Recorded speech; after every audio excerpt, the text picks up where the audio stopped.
Hi, I'm Anne-Marie from Wildlife Supplies, and today I'd like to show you how to make some silicone teats.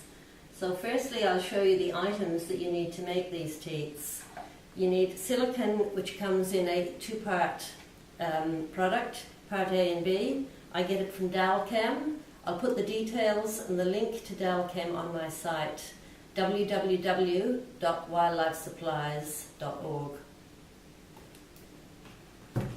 The next thing that you're going to need is a little spatula for scraping out your silicone from the little pots. And the little pots that you use, I'm just using empty medicine containers, but you can use any small little container. And you also need something to mix your silicone. I've used, that came with my iron. And you will need a jewellery scales that you can buy on eBay. They go down to 0.1 of a gram. You'll also need some sort of a board that you can put your moulds into when you've coated them. So to start off, we're going to mix our two parts together. So we'll start with part A, and I'm going to weigh it because that's the most accurate way of measuring it. You can measure it in other ways by using two little cups that are the same and marking how far up you want to go on the cups, but I find this is the easiest to make. So I've measured out here 11.4 of part A, and now I need to make that up to 22.8 with part B. So just go slowly and carefully so you don't have too much.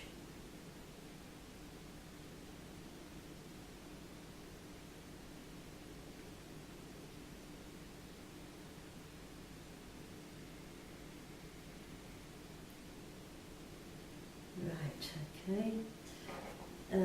I use a chopstick for mixing the two parts together, but you're also going to need some silicone dye. The silicone dye that I also get from Dalchem. Today I'm using turquoise, and you don't need very much, just a few drops in here. And then you need to mix it very thoroughly so those two parts are well combined.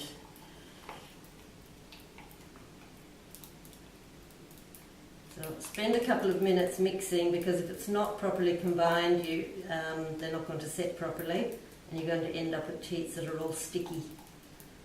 So give it a good mix.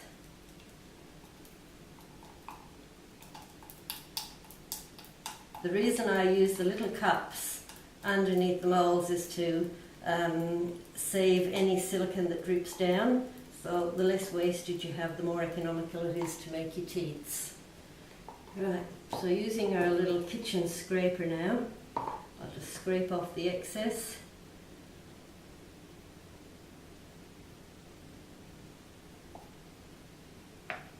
Pop that there, and we're ready to start. So today I'm using the large kangaroo mould, that's a K1. So you simply dip it into your silicone mix, roll it around so it's thoroughly coated, let it drip just a little bit, and then put it on your magnetic knife strip that I forgot to mention earlier. It's just a magnetic knife strip from a kitchen shop, and it's mounted on a piece of timber. It's fairly simple to set up. And you just go along and make the next teat, again making sure it's all evenly coated. Let it drip a little bit and down into your measuring cup. And you keep on until the end of the row.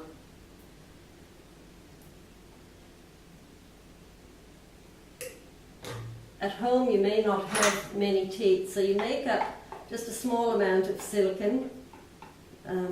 If you've got just a few teats, so maybe you'd use 5 grams of part A and 5 grams of part B, and use a smaller container to mix. Another way that I save some of the silicone at the end is that I use some tiny moulds to just get that last little bit out of the container, but you might not have that luxury of having all these moulds at home. So now I go back to the first one that's been dripping, and I'll put it on the stand so it can dry.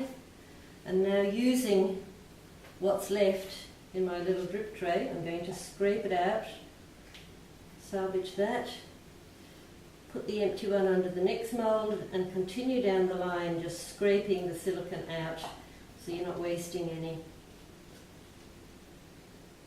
I've just devised this method at home myself, and you might come up with better ways to make the teats, but this works for me. It's simple, it's quite easy. Okay, so now, oops, we've got a little bit more silicone there to play with now, so we can get a few more teats out of this. Again, making sure that your mould is well coated. With these stainless steel moulds, you don't need to do any pre-preparation. With the wooden moulds, you're going to have to paint them or coat them with a varnish. Our moulds aren't available at the moment, but we hope to have them back on board soon.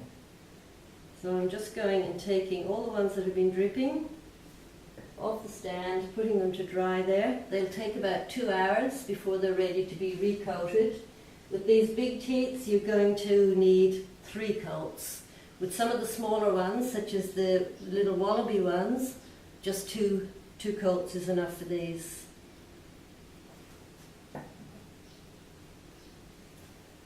Now there's not much silicone left. I'm going to scrape everything that I can out of these little cups, and I might get 1 or 2 more teats made.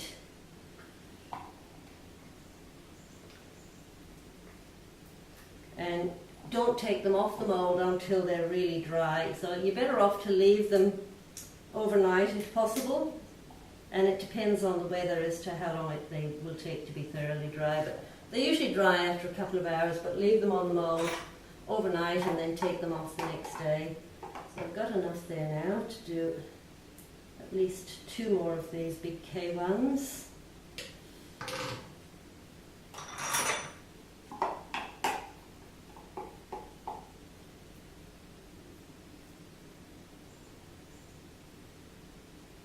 And now I'm down to just a small amount left, so the big K1 isn't going to get enough silicone there, so I'll use the W6, which is the smaller one, and coat that as best I can. What I'm going to do now is scrape the remaining silicone into a little pool there so I can better coat this mould.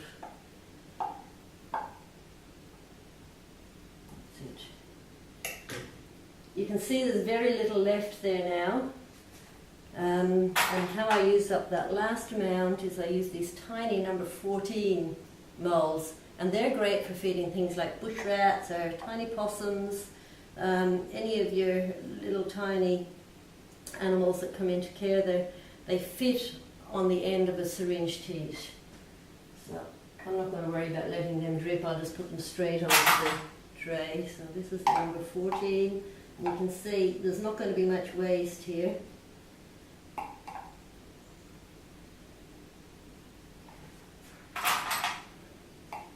And that's about it. I'll do another video later and I'll show you how to take the teats off the moulds, and we'll go through a bit of troubleshooting, because you're not always going to end up with perfect teats, and there are ways to minimise your losses, but I've got some here to show you.